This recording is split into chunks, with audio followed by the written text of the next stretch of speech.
nhớ dùng tàu ít trồng không gì tàu sầu của sầu chùa dùng xiên tàu nó tàu tu Jimmy nhớ tàu sầu của sầu chùa ở trong lần tàu cho tất thì dùng xiên đợi bi nhớ tàu sầu của sầu chùa nữa mà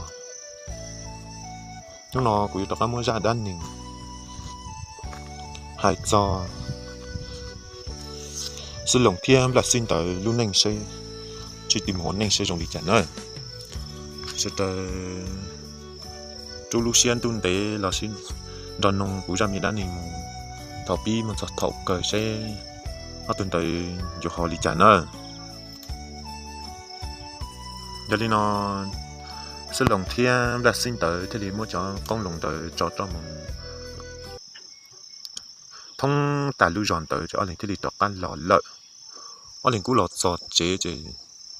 ô ở nhà tụ ban nhẹ đã si tụ ban nhẹ tới nhiều cú trên một đu đồng hay thì có gì ô đi trà biết cho con chó lồng nó biết khứ tàu bông đạp bông giò ở chắn nè cho mù bút đỡ cho chúng là biết sành cho dạng có lý biết chỉ mua bông lũ để cho là ô lý lên nó cũng nhẹ trong lên nó cũng chỉ bỏ rong nó hay thì mi chỉ dọn nó mi cho cái cho mình chỉ lỗ nó chỉ mi cú cho mình mua mình chỉ nhẹ cho là biết tao xí hay có từ quan niệm đấy cú chế chế lên tới nữa thì như thế này thì ở lên thế này xa thì con nhẹ cú xa thì tin mình nhà tàu lúng điện tên nó chỉ tàu bao chỉ biết trong bút đỡ cho chơi được cọ qua biết thì tàu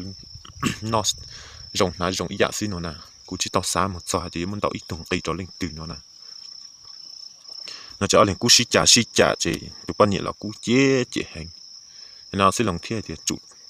chủ ở gì để lên nó nhẹ hay lên tới là cái cú bông rủ thế thì treo lên nó ta kia ít tao cái cú cho một lỗ nó chỉ cú chỉ ăn tàu lại cú mình chứ lúc bữa nhẹ cho là cho nhẹ thiệt bao nhiêu để sử dụng ấy thế là học sinh thế nên nó ra xí thế thì ở đây vào có bao trong tới thế là ta kỹ một ít mà đi trâu dúa thế nên nó ra xí thế sẽ lồng tới tàu bê ta kỹ biết nông tàu ta ở đây thế nên ba chúa sẽ lồng tụ ban nhẹ thế từ nhẹ tại đấy thế nên đi tàu sù chỗ ở đây cú tàu cá mù lợi ở đây tàu cá lợi ở từ chính này tàu thâu tàu ốp tụng này mù thôi cho ở đây cú đi tàu cá mù tàu lưu giỏ bốn tàu cá lợi ở đây chỉ một tàu bể to ở đây cũng một tàu đá cá lợi ở đây chỉ là một món tàu ý nu kề chỉ một tàu đi lưu giỏ một thắt trả lý dị cậu dị là còn tàu dị tin hình tàu sư thằng tàu mà tin hình chơi tí dị tí lưu giỏ lên tới tí ở trong hành lợi nhà lên nó ở đây một giòn thọ tròn tu giòn tới ở đây thế là một giòn tới lưu tịnh tu giòn mà lúc chế nhau trò tịnh tu giòn ở đây thế nào hay tiệt nhau trò tới bên nó bị cháy gì giờ nó từ hiện lầu trời như thế là tới tôi hay tiệt bây giờ một đá chi họ từ phong gì mình thế là lớn nhìn ôn đã đó trò lý cọ thì lo nhìn sự lòng thiên đặt xin đợi thế là tàu tia tiệt lúc nó ít tôi nó là ít chọi còn gì món nó cho tôi mùa xứ ấy thế tôi chọn đợi mình lúc giòn nó nhót thắt chặt lại bị cháy dị à nó tụm bẩn đợi thế là hay tiệt từ giận đợi thế là hay tiệt bị lúc giòn nó mà cú nhó hay tiệt mua còn tàu dị tàu xứ chỉ trống à mi hà lì còn mi nhóc họ tùy tua ít nhóc tàu lúc giòn sắp buồn tàu tùy tua thì mi cho không có giờ không đã cả chia cú cho tôi chọn được biết trong tiên nó mà cú xịt thả liền đợi thôi chạy như thế thì hay tiệt trong tu lợ chơi thằng nó làm mi chỉ bỏ ăn một họ thì thế chơi lọt chế soi nhá thì mi mặc một tàu mà chạy nó liền thế thì chọn tu thế luôn chơi thế chỉ bỏ ăn thì chạy nó liền thế thì lọt chế chạy xí lồng thiên đặt xin tới thế thì mới cho con lồng tới cho lọt giò chạy thế thì dù trộn rộng lợ chạy nó liền thế thì một giọt chế chạy từ nhận tới thiên lấy thế thì xí thả chạy cô xí lồng thiên đặt xin tới cô thế thì kia cho con lồng tới hay liền tới trộn ở tu giờ lên nó từ dẫn tới thế thì giờ trong đi còn nó cũng vô mình chỉ thiệt giờ nhẹ chỉ muốn đắt chỉ để chỉ muốn ý lúc nhẹ cho mình phải tầm bỏ đi cho làm bỏ lên tạo sức thằng đấy mà chỉ muốn trả nhiên tới đi nó thằng đấy mà dẫn nhà lấy cho nhà lỗ nó chỉ cú cho nhà cắt thông nhà ho bột tận tê sức để thế là mua tàu ít luôn nhà ho trọ tụ đó là thế là giờ tàu ít tài sống tại chỗ cho anh thế là kia thì ô chả li ô lo no ô chả li ô đi nó cho anh thế là biết cái ta hú xì tự nhận tại chỉ tự nhận để thế là kia hay đi giờ mi cho chỉ gì thế mi bao tầm bộ có giờ li nó cú xí nó mi cho mỏ cái mi cho tôi có sẽ dùng đi trả sử dụng tới thế là mua cho mỏ tới thôi rõ rồi tôi chỉ nhận đến nó như thế là nó tại ít khó họจะhọc cá liệt tiền chỉ trong quả lấy đi chỉ khó chỉ khơi liệt tiền luôn thì như thế thì giờ nó tàu lên nó trên chơi cũng thao dưỡng tàu mình chỉ thiệt nó cho tàu mua tàu ít lúc nhiên lầu cho cái là giờ tàu ít tài xong thiệt chơi nhiều cú cho một nông xứ hay thì cho chơi có chơi cú cho nông xứ hay lý sống có mặn nó thì nó như thế thì tôi chỉ nhận được thế là kia thì ô mấy giờ ít tụi tin mình chơi là lụa chơi chỉ gì mình chỉ tao họ nó cho là nó mà dùng hành nên nó cú thọc thêm mấy mù trâu biết tụi chỉ giòn nhau bột trộn sát tiệp lấy giòn tới rồi chỉ lon tới tuân tới mà tiền trồng thọ ta kìm mấy bọn trồng tiền trồng tao thì họ lợi nơi lúc chỉ lon tới chỉ biết tụi chỉ giòn mà nó chỉ là những khó vạn như sức nếu cũng muốn đòn tới thì rộng nhiều yếu thiệt rồi nó ở lên thì li mua tàu tụi chỉ nhận được tài lợi nơi cho nên thì li muốn giò tàu tụi lúc tụi chỉ giòn chỉ muốn giò tụi chỉ giòn thì làm chắc chắn tới chỗ sát thì chỉ muốn một trò li ý xong một thế li muốn giò tàu tụi lúc chỉ giòn tới chỉ muốn giò thì chỉ giòn tác động ba anh nhiệt gì tác động xí tụ plong nữa xí tụ plong tụ hay thì chỉ muốn cái tác chỉ li chỉ cái hay thì một ở tiết chỉ khó chỉ khi có khứ tua là ta chỉ chờ lúc tết ta mỏ thiệt bao nhiêu đủ nhiều từ chỉ là họ chỉ ba từ bao nhiêu xí tàu xí thiết xí cha xí chè từ bao nhiêu chỉ xía từ bao nhiêu thì tàu muốn lo chua cho là nó từ bao nhiêu thì tàu ta cho xía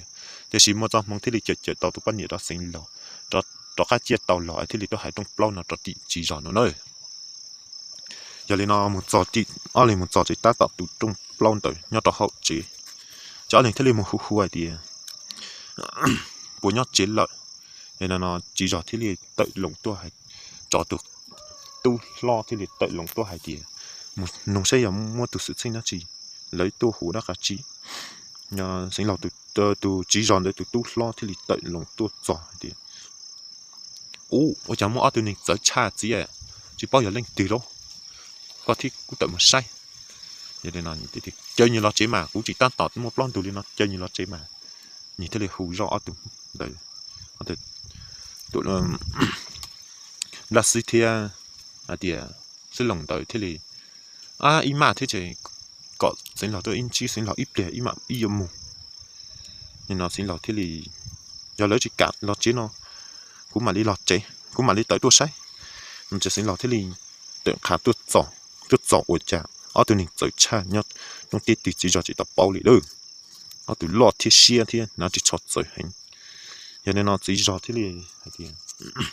mình nhắc họ thì tôi ở tụi lúa muốn ăn chỉ lọt chế mà ý chỉ muốn ăn chỉ thiết để sự ít cho mình chỉ con lòng cho tôi mua nó ấy sẽ có ở chỉ giờ có bồi dưỡng xứ hay giờ ý chỉ muốn ăn chỉ hay giờ nên nó chỉ cho thế này hay đi giờ con lòng nó chỉ cút cho là thạc hệ cho bên sẽ mua tàu yếu là biết cú yếu cả, giờ miếng mà tầm một con nó cũng chỉ tăng tầm một nụ thiên chỉ 30 yếu chỉ tàu, nó lên thế là muốn nên khí tàu rộng, lên thế là cả lọt rồi, mà tụ bao nhiêu mà cũng chỉ tụ chính mình ở trong plong đó nữa, xí chê mà tụ chính mình mà ít tụ nhỉ, do lục cũng trời tụ bao nhiêu mà do lục trời, do lục cũng hành tàu, mà tụ bao nhiêu thế là chỉ tàu chậm mà tụ bao nhiêu thế là muốn tụ chính mình chế hay thì tua chỉ cú tua thì mà có cú chỉ yếu đi bao thì nu muốn chơi ít nu nó là sao chỉ chơi là chơi chinh mà thì như có gì ở đây chỉ đó chỉ cú là chỉ cái tung kinh thế cái của nó hảo gì cho nên nó tụ tự sinh lão thế thì chỉ bỏ cái gì cái lý trả lên rồi tự sinh lão thế thì khu lý trả là tụ bao nhiêu chỉ yếu đi khu lý trả là tụ bao nhiêu chỉ yếu đi tụ bao nhiêu mà cần trâu gì giờ chính trâu thì tụ bao nhiêu chỉ nhỏ đi chỉ yếu đi nó thọ sự lòng thiên sự lòng thiên là xin tới thế liền một giờ để ở liền thế liền nông do cho lũ họ cha sĩ chuyển bộ liền tới giờ thế liền nông do tự sinh lại thì ở tụi nhện gì có giờ mua tụi sinh ra chỉ họ giờ muốn sĩ cha sĩ chuyển lúa nóจะsinhเรากูchỉบอกกันไปลิจ่าเทียจะตัวป้อนเนี่ยตัวเต้งก็ให้เดียหายตัวก็สิล้อนะยาเทียก็จิมูตอกูตัวสิอินเจ้าจะจินน้องเลยต่อจะมูจะเจ้าละใช้ป้อนน้องนอตัวละจะป้อนน้องตีเลยนะกูยังชิวนี่เลยเก่งบอกลินตาตัวป้อนเนี่ยมาสามารถยอดตัวเตะตัวเตะนอซื้อหนูนะตู้เก่งเท่าเลยไอ้ยาตัวสิอีเนี่ยจีป้านอีเนี่ยหมอขอเตะจีตัวหลอนจ้าซื้อหนูจะกูเจ็ดลินตาซื้อhay mua hay là tụi bọn nhiệt xảo suy nữa giờ chỉ xin lão khu đi chả là tụi bọn nhiệt chỉ yếu đi cần trâu thì cần tua suy giờ chính trâu chạy tua suy mà họ nó cho là xử lý nó xử lòng thế này hay đi tụi nhát cứ tụi niệm giỏi có chỉ sót sai giờ mấy chỉ sự chế đã chỉ mấy sự chế cái nó cái hậu thì cái tung kình thì có sự giờ lên nó cũng ba mươi hai lù mấy bồi yếu cũng giờ nên cái đê cũng giờ chỉ yếu tôi tham mi plong min tụ thế gì yếu cho nên nó mới sự chỉ lý có sự chỉ mới sự sót sai cũng mà lý khế lô chỉ gì cho mi cho một ôn nó chỉ như học sinh sư giờ nên nó tụ quan nhẹ thì có giờ ít tụ ít nình nhá ít tua giờ có hai là sự cũ yếu có hai có cũ thả là sử dụng đi trả giờ nên nó tụ quan nhẹ thì tụ chỉ nên để thì liền sủ rõ chỉ sĩ trả sĩ chỉ lợi chỉ sử dụng thì liền bán rõ hai tiền nhưng nó ítตัวnó chỉ muốn đăng chỉ hai tao có chỉ rõ thiê nhưng là ít giờ cho mình chỉ có lòng cho tôi mua xí chỉ giờ tôi bán mi tụ plon tụ để xí mi cho nó mi có sự sinh là có tôi hai chỉ tao lợi thiê có cú khởi xí lợi thiê nó chỉ ít cú ba có hạ bị lùi liền nọ hay thì cho chỉ có chỉ có chỉ bị nó đùa lợi cho nhiều lý trả là bị bao nhưng nó cũng muốn mua tao cũng luôn điều xí lòng nó cũng muốn mua tao để cho nó công cho là ô tô bên nó lợi à mấy chỉ sót suy chế là chỉ có chỉ khởi chế mấy cú nó xong nó mình trả lý xong à mấy có ít chọc bên nó cho là ô chế cho nó công nó trả nó cho là ô chế nhưng tàu nọ thiê nhưng có chỉ nhua bỏ lý còn lại thì chỉ bây giờ tàu bông rực cho một luộc tê thiê cho là ô mấy chương trình là cũng mỗi không món như này nó bỏ thơ còn để nó giờ chỉ có chỉ khởi chế chỉ trong lên nó mấy xịn nó xây cá chép lại thiê mua chép lại biết ô tô còn là giờ ít xong mong sự bị tàu tiết tan chọc cái do cả món cho là non thì lợi chỉ có nhung bảo lý chỉ có chỉ khởi lý ở miêu chỉ sinh lão thiên miêu tụ nhiệt chỉ sĩ trả sĩ chế cái lọ chỉ so tụ xe nó là ít tốt giờ là chỉ ít muốn cho cái nhân trình đọc biết sư giờ lên nó tụ quan nhiệt thiên tụ chỉ nên tới thế li hay tiệt tụ chỉ nên thế li hay tiệt ở trong tàu à đi lò nó có cho tụ giờ lại lò trong đi trả là cho ít sĩ trò chỉ sinh lão cũng hay tiệt giờ lên miêu tụ lúa có mua chỉ gì trong đi con nó có sự mỗi khó cho là biết xa xa bố một chân thì có cho lù thế thì mua thổi giò như khó như mà chứ để tôi tạo ít nuôi ít mà lại chỉ những chỉ để trời tôi sẽ cho một thổi giò cho nhìn nó ô chả chỉ để trời là họ chỉ muốn nhung thế này can dễ xí ô giò nó chỉ nó cho nó tiền lâu chỉ có khi mà như sệ thế e li e sệ sệ có trái hú lô nó chỉ cú chỉ e nó có chỉ trái hú lô nó chỉ sệ là sệ ăn e này nữa giờ như thế này nó chỉ tạo ra từ như thế này tự lại một điều giờ này nó có ở tụi này nó thọ tụi này nó chỉ cho tan trò cho nó lo chỉ xin là cú hải liền đó lâu tụi chỉ cho thế này do là cái cú thao tụi một xí bút cho sẽ để tàu cho là chạy biết lúc này chạy cho cái tranh thì chỉ sau một nó sẽ khó sẽ khởi lại thế nó tụi chỉ cho đấy thế này thì cú chỉ cho chỉ nên nó cũng chỉ tao bỏ cho nó có lý giờ thì có tụi có muốn họ thì lọt cái tiền nhưng mà chú chỉ mua tàu bọn nó cho là bu trọc mua trọc bé là họ giờ mới tiết chơi mua nó chỉ như cú vậy thì cú chỉ mua chỉ đang chỉ thiết để sử dụng cú xa cú thiết là mua tàu lọt xứ cú chỉ khe lên tới thế nhỉ hay lên tới xứ chỉ sinh lọt thì giờ ô tàu nó khe sẽ ô lông đi chặt ô chỉ sinh lòng thiên là sinh tới thế liệt khe thì cho thảo bé thì đu khi chen tới chỉ mấy cú mua lúa tê lúa gió thảo nó chết tàn trò sẽ bị một lúa tê là thảo gió biết lính tu khóa tiên kinh tới bị một lời hú xì đủ lù thảo gió luôn trên tu sun khi che nàn là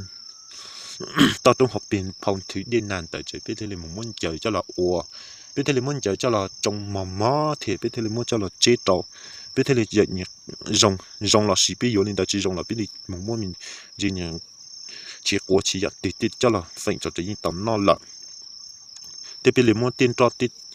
ta và chỉ tàu tụ đủ đại chỉ những tàu nọ sư lòng thế hải linh tàu chỉ tụ chỉ rõ thế liền ô giờ đi mà ô trâu đâu có tu đâu giờ đi mấy nhau lú rõ thì tua nhau lú rõ đi hành tua nè chỉ rõ thế liền yếu tan trò cho nông công tới nơi chỉ rõ thế liền một tàu cọ luôn như họ thia hả thì yếu tan trò chỉ rõ xin lòng ở tụ chọn tiền tớiเลยnơi chỉ rõ thế liền một phai trâu tụ tu ở tụ tu nha xí trả xí tiền tới tàu ở tại chỗ ở từng đợi cho một lợn cho linh tiền mấy cho mù giờ ô chỉ tao nọ thế lâu nữa là mấy yếu xí trả xí tiền đi trả lại nhân đợi mê giờ thì ô tao nọ lâu nữa chỉ mấy cụ nên rộng mỏng nơi giờ thì nó chỉ xin lão thế liền thì ô chọn tao mi tu lùa mi choเขาnó cho tôi giờ cam bỏ li miêu nó cũng mà li chi cũng cho tu nha cho một ô trở li mi hài giờ tao nọ tiền đi xong cũng mà li cho cam tôi cũng mà li cho tôi ô mi chậu đùa giờ thì nó chỉ dọn tới trên hai họ thì lấy tuyên trình thì lấy thêm một chậu tụ chỉ dò xí nó nói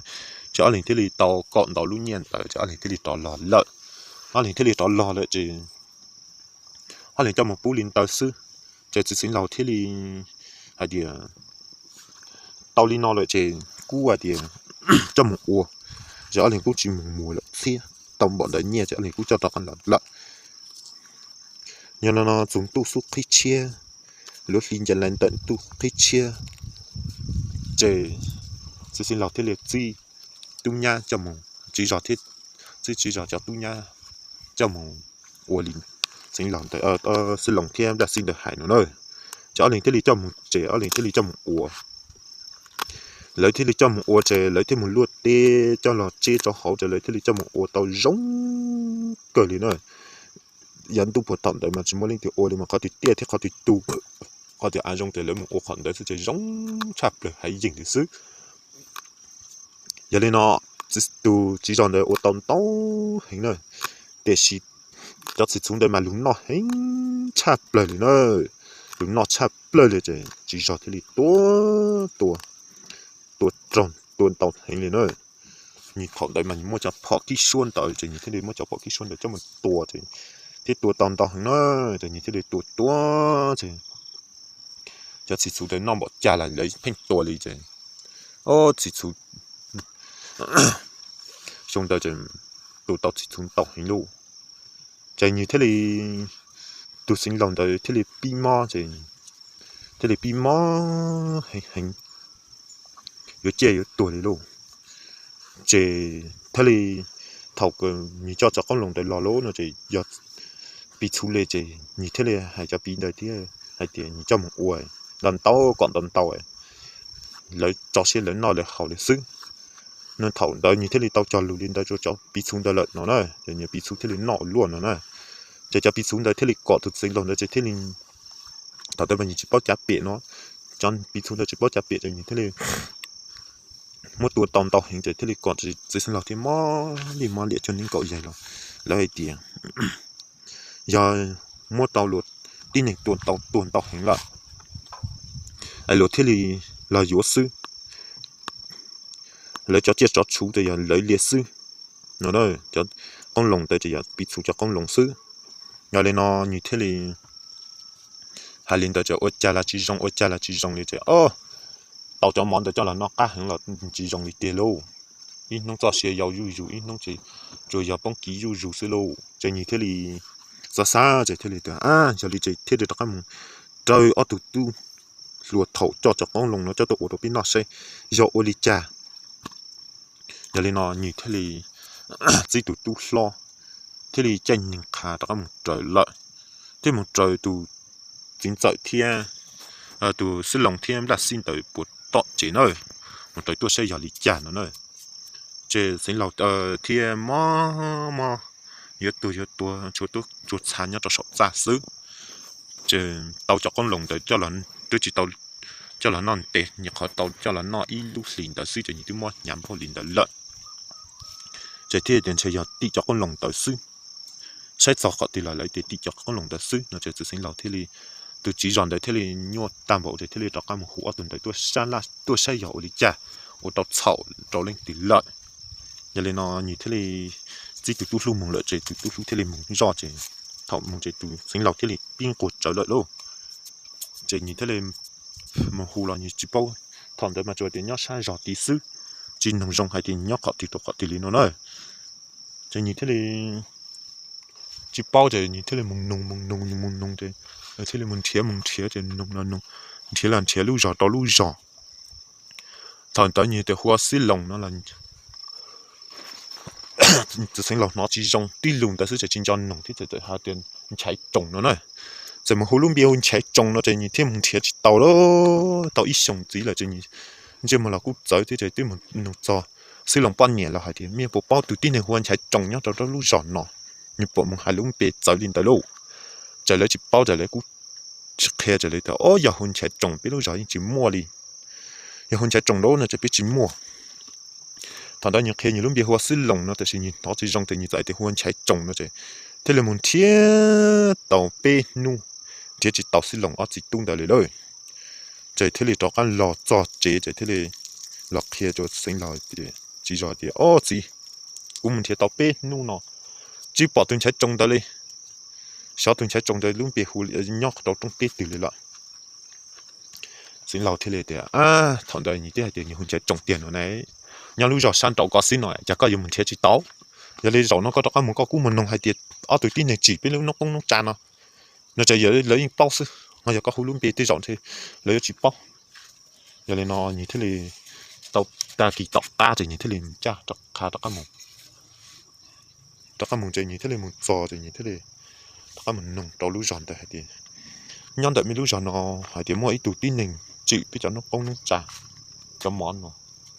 nói bùi giống nè nhon đợi nó miền bột bao nó cho nhìn thấy là một nụ tàu nữa để cho gì chọn để mà lấy phách không sự mà lấy khối thiệt đi một sự lòng thiên đã xin được trả ở từ nọ từ chỉ do cả lũ chọn đợi nữa chờ lấy thế thì lũ chọn đợi nó ô lô nó chỉ nhìn thế là khiên chỉ hay điện cho chỉ chú có cho bị chú có lũ nọ là mình chỉ son tàu son lấy nữa vì thì nhìn chỉ tàu cho là biết nọ sư bây giờ bọn thì là nhìn nọ nhìn chỉ nọ một từ chỉ chọn đợi thế thì chỉ khiên cho chỉ chịu trả lại nữa chế như thế này mùng nụ tàu lên tới chế bữa thì tụi con chỉ biết tụi chỉ rõ sư nhớ tao tìm lấy rõ có sư thằng đấy mà mua tha trả li bê gì là bao gì đó là nhon thiên nó nói thì sĩ liền nhớ tao ít cá trong liền nhớ tao cá hà nhìn tới sư chế thế này chắc khá một giòn tròn tự từ sư lòng tới lúc chế nữa chế thế này mùng phi hài mùng chế sư lòng chỉ nhớ chế lại chúa sư lòng từ quan nhẹ sư chế sư lòng cũ mùng chuyên nạt tao bị hạ giống lợn thế là chỉ tàu lò chỉ tha trả nhiều một tròn tu ít trả nhiều với mà mình lò xỏ sư chỉ một giọt thòng để cho cái nhìn giờ tròn tu sư chỉ như thế là cho cái lò chỉ tàu lò chỉ như thế là nhỏ tỏ chỉ như thế này tỏ từ quan niệm để xí thả nhỏ tỏ xí lồng